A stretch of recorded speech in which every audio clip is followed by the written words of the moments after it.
people that log into the internet, log into AOL. We have Disney, ABC. We have News Corp. We have Bartelsman, AG, BMG.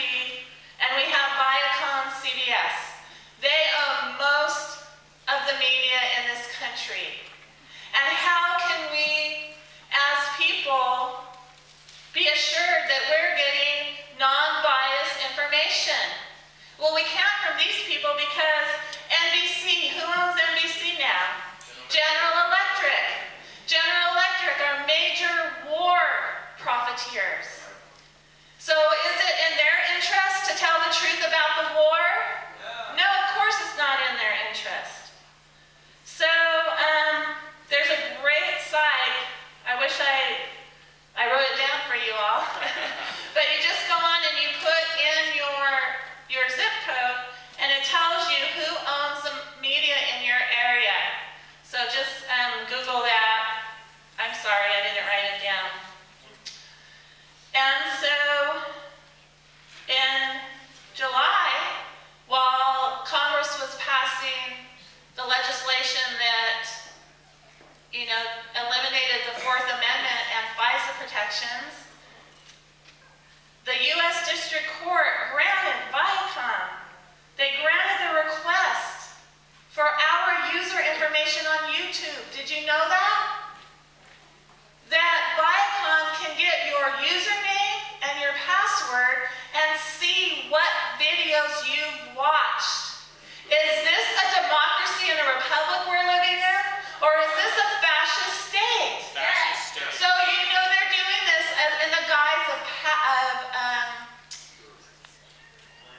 no, not Homeland Security, but, you know, apartheid, no. That's another thing. You know, when you own the rights to something and people are watching it, licensing? Yeah, and so that's what they're saying. They're saying that they're doing it so they can have their protection. It's not copyright protection. Thank you. So we have a great guest and we're going to have a great panel. I just want to close with what I feel like we should do with the media. I would love to talk to you all night about the struggles I've had with the corporate media, which have been many. I'll just tell one quick story. When I went down to Crawford, Texas, the first time in August of '05, I went down there on a Sunday, I sat in the ditch, I got called from Wolf Blitzer's show to be on the next morning. And so we had to go down to the Crawford Junior High. Every time you see a reporter from Crawford standing in front of a barn, it's just totally fake. It's just a prop that they use. But I didn't know, I honestly did not know that the White House press corps travels with the president.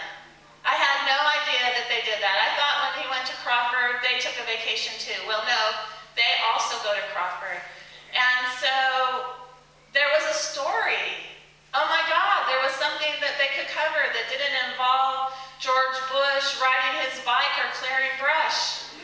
So Wolf Blitzer invited me to be on his show. So I went to the junior high, and before we went on, the producer and I were chit-chatting, and she said, wow, you're getting a lot of coverage. And I went, yeah, I know. That's weird, huh? And she goes, you're lucky it's a slow news week. And I said, you know what? You know why I'm here? Because 24 of our troops have died this week. That's not a slow news week. She goes, well, you know what I mean. I said, no, I don't know what you mean. So, and then I got covered great by the corporate media until they figured out, wow, she's not going, she's not a fluke, she's not going away, and she actually knows what she's talking about. So then they started to treat me and marginalize me like I'm loony, I'm just a grieving mother, and so they started to marginalize me.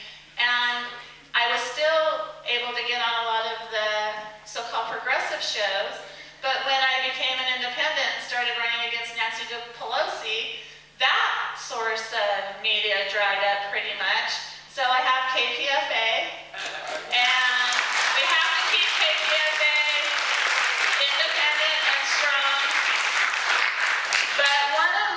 solutions to this media mess we're in, first of all, would just to throw your fucking TV out the window. That's my first solution.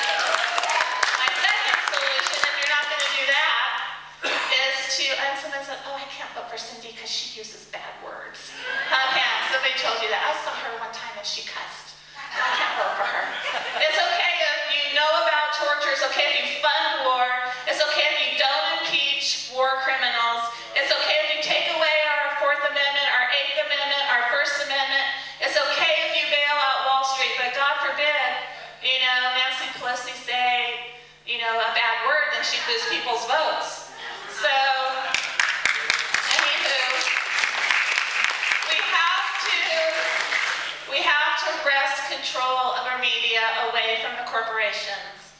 And one way I believe to do that would be to have local boards oversee media, just like local school boards should be overseeing schools.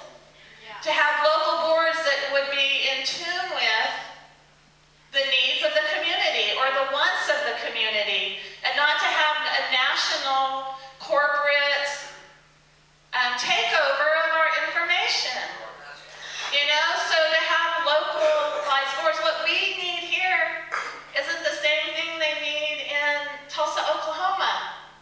But we're all being homogenized in this global media market. So to wrest control and to put it in the hands of local citizen boards to put control of our media, that would be something that we would work on strenuously when I get to Congress. And then we're going to hear, you know, panel members to have other kinds of solutions. So again, thank you for being here. And it's going to be a great night, and we'll, I guess, get on with the show.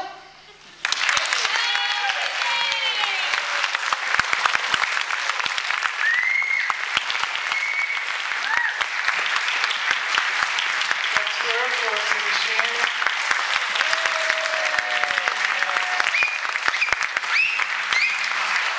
You know, and you're going to hear a lot more about this. Over 1 million people have died based on an illegal war. Cindy Sheehan's son was one of them. I'm tired of cockpit diplomacy. Diplomacy from 10,000 feet with guided missiles. Surgical strikes that hit hospital operating rooms. We don't need that anymore. You know, with this sort of form of, I never thought that I would be quoting Liz Smith from the New York Post to tell you about Rose Ann Barr, but I love what she said, and this is what she said. This is a woman who has chosen to represent the middle class, the working class, the downtrodden. She can call herself anything she likes for my money because she is a real life giver, a woman who speaks up and speaks out using humor for change. Please welcome Rose Ann Barr.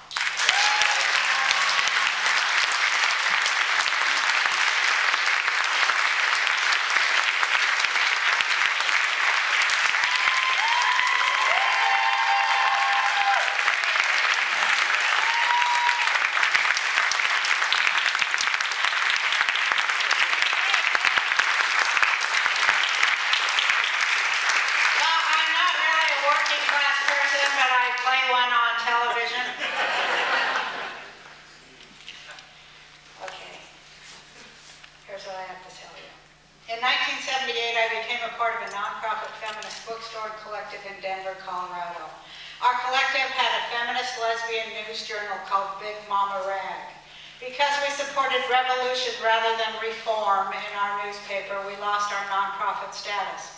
Our case went to the Supreme Court. Google